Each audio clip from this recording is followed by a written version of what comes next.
wabarakatuh.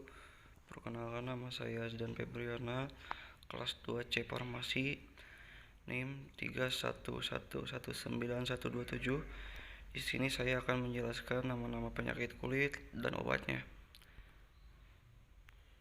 Yang pertama yaitu kutu air atau tinea pedis. Kutu air dikenal juga dengan istilah atlet foot atau kurap kaki.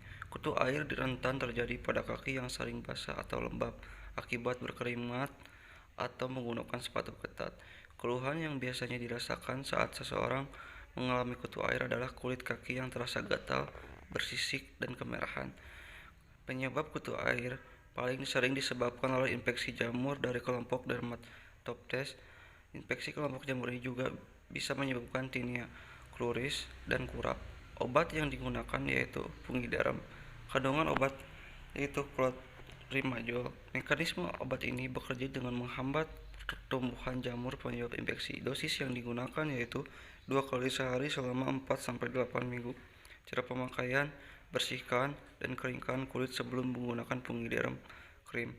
Oleskan obat hingga menutupi seluruh area yang terkena infeksi jamur dan area sekitarnya. Yang kedua, jerawat atau acne. Jerawat adalah gangguan pada kulit yang berhubungan dengan produksi minyak sebum berlebih. Jerawat terjadi ketika folikel rambut atau tempat tumbuhnya rambut tersumbat oleh minyak dan sel kulit mati. Hal tersebut menyebabkan peradangan serta penyumbatan pori-pori kulit. Peradangan ini ditandai dengan munculnya benjolan kecil yang terkadang berisi nanah di atas kulit. Gangguan kulit ini dapat terjadi di bagian tubuh yang kelenjar minyaknya terbanyak, yaitu di wajah, leher, bagian atas dada, dan punggung. Penyebabnya yaitu produksi sebum berlebih, sumbatan pada folikel rambut oleh campuran sel kulit mati, bakteri jenis Propionibacterium acnes yang berkembang, faktor genetik atau keturunan. Folikel yang tersumbat bisa membengkak dan membentuk komedo putih atau komedo hitam. Terus hormon, yaitu saat aktivitas hormon androgen berlebih atau saat terjadi perubahan hormon saat masa menstruasi. Penggunaan kosmetik yang tidak selalu dapat ditoleransi oleh kulit setiap orang. Stres yang dapat mempengaruhi gaya hidup seseorang, termasuk dalam pola makan yang dapat memicu jerawat. Obat yang digunakan yaitu benzoat. Kandungan obatnya yaitu benzoyl peroxide 2,5%. Mekanisme benzoat bekerja dengan membunuh bakteri penyebab jerawat, mengurangi peradangan, serta membersihkan pori-pori yang tersumbat. Dosis yang digunakan yaitu oleskan gel 2 hari sehari pada jerawat. Cara pemakaian: oleskan tipis-tipis pada jerawat dan sekitarnya. Hindarkan pemakaian secara berlebihan. Yang ketiga, bisul atau furunkel. Bisul adalah infeksi bakteri yang memicu peradangan di dalam folikel rambut, lubang tempat rambut tubuh. Pada awalnya, kulit di daerah infeksi menjadi merah dan muncul benjolan. Setelah 4-7 hari, benjolan tersebut mulai berisi nanah dan terasa sakit. Penyebabnya yaitu utama bisul, infeksi bakteri Staphylococcus aureus pada folikel rambut. Pada beberapa orang, Staphylococcus aureus dapat ditemukan pada kulit dan di dalam lapisan hidung tanpa menimbulkan gangguan kesehatan. Infeksi baru akan terjadi jika bakteri masuk hingga folikel rambut, misalnya melalui luka, gores, atau gigitan serangga.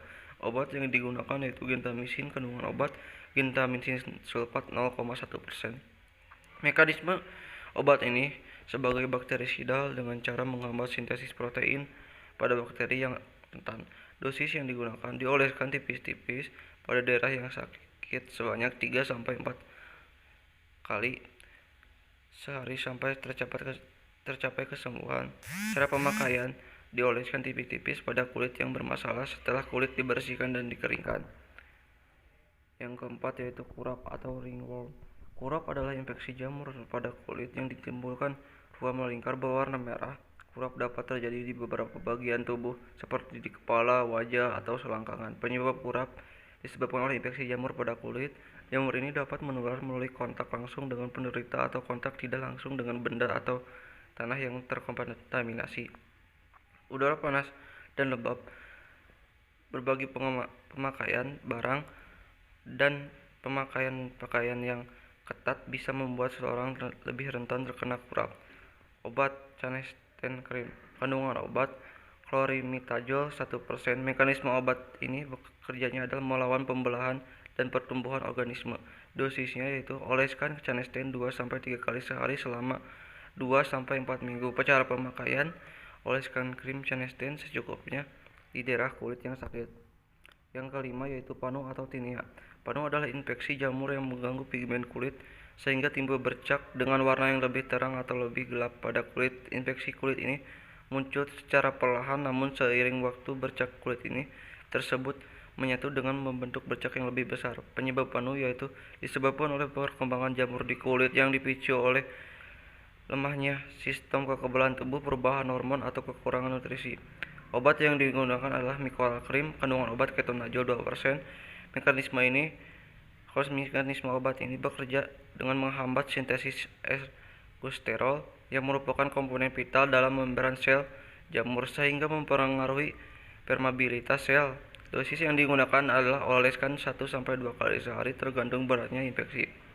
Cara pemakaian yaitu krim dioleskan pada area kulit yang sakit, gatal, dan radang. Yang keenam yaitu kudis atau skabies. Kudis adalah kondisi yang ditandai dengan munculnya rasa sakit di gatal kulit terutama pada malam hari, disertai dengan timbulnya ruam bintik-bintik menyerupai jerawat atau kelupuhan kecil bersisik. Kondisi ini merupakan dampak dari adanya tungau yang hidup dan bersarang di kulit. Penyebab kudis adalah disebabkan oleh tungau Sarcoptes scabiei. Tungau tersebut membuat lubang menyerupai terowongan pada kulit untuk dijadikan sarang. Mereka bertahan hidup dengan menjadi benalu di kulit manusia dan akan mati dalam beberapa hari tanpa manusia. Obat yang digunakan adalah Scabimid.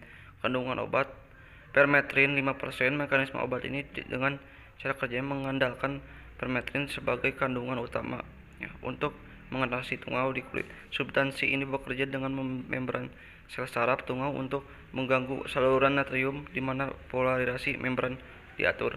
Dosis yang digunakan yaitu penggunaan obat ini harus dengan petunjuk dokter. Sekali pemakaian pada malam hari dioleskan secara merata pada seluruh permukaan kulit dari kepala sampai jari kaki, terutama daerah belakang telinga, lipatan bokong, dan sela-sela jari. Biarkan selama 8-12 jam lalu cuci sampai bersih pada keesokan harinya. Jika selama pemakaian tidak sengaja tercuci, krim harus dioleskan kembali.